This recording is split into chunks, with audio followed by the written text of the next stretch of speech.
That's why we put it 2026. And Panguntra sa we put the dragon, which is, I think, i-unveil later on, or damo nang i-post ang stories dragon, it's the guardian.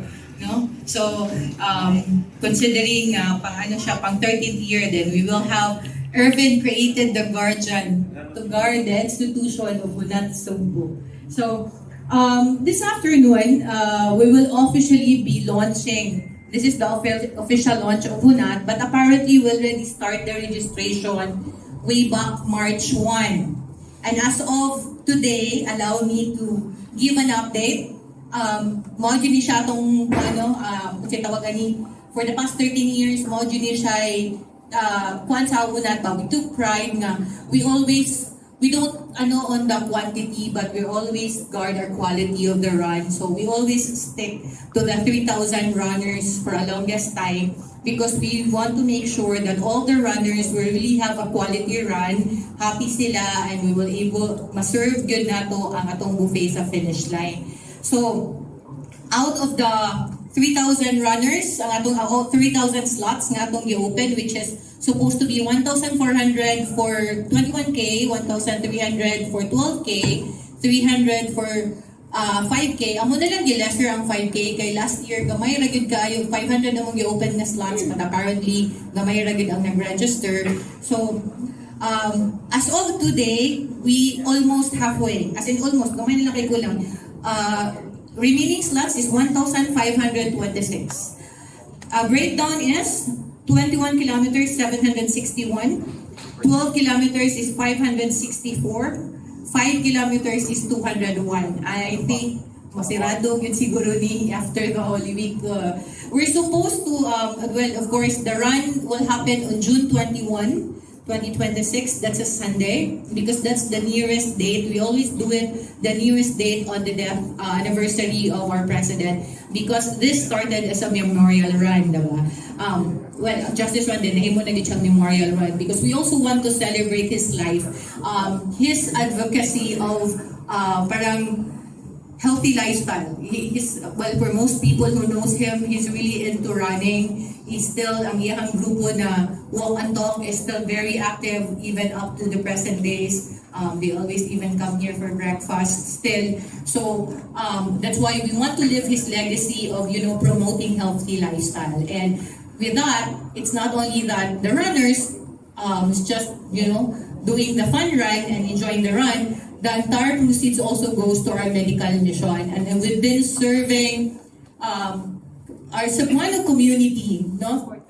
Pang 13 years na sad na nato nga been doing medical, surgical, dental, and legal. So we've been helping the community through the process of this run. So when ako sa inay manghangyo na mo ba nga pwede 10+1 or sa pay early bird discount, I hope makasabot yun ako ginang gi-explain na this is for a cause. This is a run for a cause. And if you've noticed, we don't have much good na sponsors. Unlike sa mga commercial nga runs nga grabe ang sponsors. And isa po na nga mong ma-proud nga mong t-shirt, kuhaan yun na siya. Wala siya yung mga printa sa mga sponsors. We're just happy na Robinson's been so supportive already for the 3rd year in a row.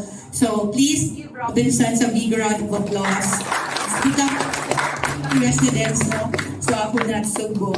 So with that, thank you so much, our dear partners in this endeavor, for coming and joining us this afternoon. And we will be unveiling a very exciting na mga kuan. Actually, every year man yun niya siya na nag-level up among design. So, for this year, first time, we also introduced the 12 kilometers has a finisher shirt. So, diba? So, all the categories has medals. All the runners will have a timing chip. So they will really have parang at time na sa ilang human in the finish line. And I think same as last year, nato yung mag-engraving Sir Excel no sa finish line. So some of the runners can even have their personal best engraved in their medal sa likod. So na siya sa finish line. So and then for last year kay 21K raman po ang na-finisher shirt, daghan man kayong request na ano siya. So we put the 12K na nasa J finisher shirt. So again, thank you so much. I'm looking forward to see everyone in the starting line and of course in the finish line on June 21. Good afternoon. honored and grateful for this opportunity once again for the third time. We are chosen as the venue partner and we are looking forward for more partnership ahead because Robinsons Gallery Cebu is also not only appreciate the event, but we are looking also for the prestige. And aside from that prestige, there's what we call it a CSR related to the event because it's a run for a cause. So like Robinsons, we also do partnership with a cause. So with this kind of partnership, we are always grateful because we want to also enhance our capacity as a mall to accommodate runners and sometimes kanabang diya sa ilang pagdagan ma-value nila ilang health and then they will also reach out to other persons they camaraderie while running because when the first time I ran makita na ako nga ko kay ilang ako the second time familiar naman ako ni the third time nakita na ako si Miss Fern, naunahan ako dagan. To host Hunat Sugbo now, because as a runner myself, Hunat Sugbo is actually one of the what we call as parang legacy run in Cebu.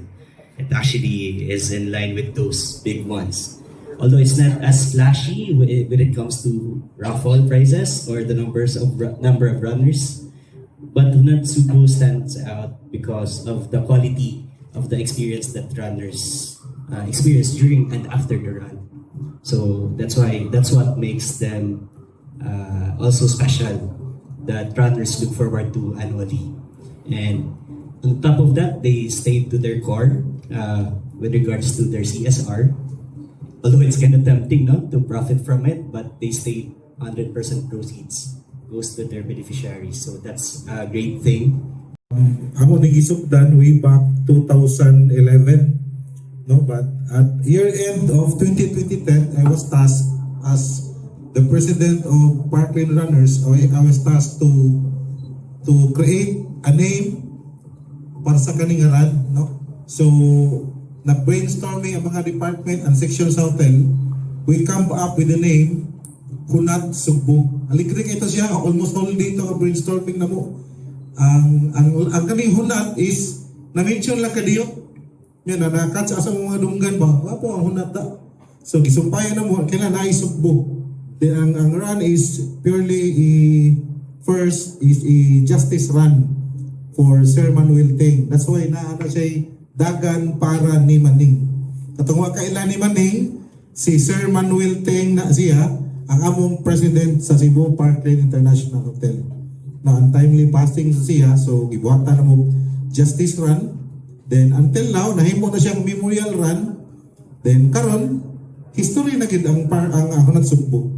Okay, so ako lang ang nakalahi lang sa Hunat Sugbo nga core team na mo is kami almost all sa mga core team mo mga runners no si Attorney Sen veterano na siya sa mga ultra marathons, full marathons and also trail running and spelunking no. So kung is mong sayin, og sud sa langob 2 hours. Sud sa langob. O di ini siya hadlok. Hadlok lang bitin. So kana lang no, ako pahambog nga ang core team sa Hunat Sugbo, mostly runners tanan. So nakaibaw mi sa limitation sa mga runners, sa mga yango-ungo sa mga runners, sa complaint sa mga runners. So diha palandaan amo na siyang i-address. No, dili perfect ang Hunat Sugbo. But among ipanikamutan nga every year ma-improve na mo among mga services sa mga runners. Okay? So ang unang first time nga Hunat Sugbo way back May 15, 2011 na pinakataas nga kategory that time was 16 kilometer. So gikami din sa Ayala. Our race director that time is Rafi, sir, no? The late Sir Rafi. Rest in peace Sir Rafi karon. Rafi ko. Okay, so the rest history na ika-13 na ron itong alig but na-absent na tagduha ka tuig due to pandemic. So ika-15 nung tani karon. So karon 13, wala na mo tayo 13 kay Tama sila yung mga kuan po sa Chinese, 2026 ang mga ibutan. After sa mga sugbot 12, so nag-meeting na yan. During lunch, magduman magiging ka ng kaon. So, it's a good discussion about for this year. So, among na sabutan na, atong theme this year is Lucky 13. But dili tapos this, dili man tamo gamit sa word ka 13. So, wala nga 2026 lang atong buwan. But mga ginatong theme, Lucky 13. So, ang kaning nakita lang ako kay September pa lang, panahon na ako sa iguan, sa ito i-design. So, based ako ang research, ang kaning kuan, atong kining dragon, na rin duha ka klase ang dragon, kapatay mo sa mga kuan, common na dragon sa pamakitaan, nga itawag ko ka ng Oriental Dragon and the Western Dragon. So, ang Western Dragon, mo na siya kanang nasa Game of Thrones, kanang bubugko ang kayo ba, kanang mga brutal bitaw kayo, mo na siya tawag bukuhan, kanang Western Dragon. So, ang atong igamit, mo na siya ang Oriental Dragon. So, ang meaning sa Oriental Dragon is para siya luck. So, basta sa among research, mo na siya, nag-represent na siya o kanang luck. So, ang kinitong dragon is not just kanang dragon lang na dragon. So, it's called an Oriental Dragon. So, lagi na ang word na Oriental kay kung yung dragon, ang uban mo na katong destruction, the Western Dragon. So, Oriental Dragon na ito ang medal. And second, kung makabantay mo sa color na, siya color na kanang jade. So, di ba ang jade kay Lockman sa siya? Wala siya ang kanya. Kung magtanaw mo sa kuan, iba paling balik sa katong lanyard. Kabantay mo sa lanyard, gikuan po na siya wa sa daingon nga gibuhat og largo ba sa gihunahon na sa ginasiya na so kung makita nimo ang trace na diha gyapon ang dragon and napon ang kanang bitang usa nang buwak kanang bukid awa bumbil ba? Ana. So, usap po na siya sa mga science food or kanang symbolizes of luck ang ana. So, overall, ang atong tuan, ang ato ang medal is nag-symbolize siguro siya of luck. So, mga atong theme karon. But kung magtanaw mo sa kanan, sa medal, na siya ay hidden meaning aside from luck. So, kisa may namoy nabantayan sa medal, mga elements na gamit sa medal, mabawag dila. Di parang ni Sir Joel kaasog dila. So, kabantay mo, ang dragon, usan na lang sa kanang nagbalik ko sa dragon bitaw. Kasi yung oblong na frame. Ang original yung kanang wala, nakita ni plano na, pero pag kanang naman, nindot naman siya, so wala rin namang hilabti. But kanang frame, that represents a mirror. Mirror na? Kanang mirror, kanang sa amin. Ano magamit tayo sa amin, di ba?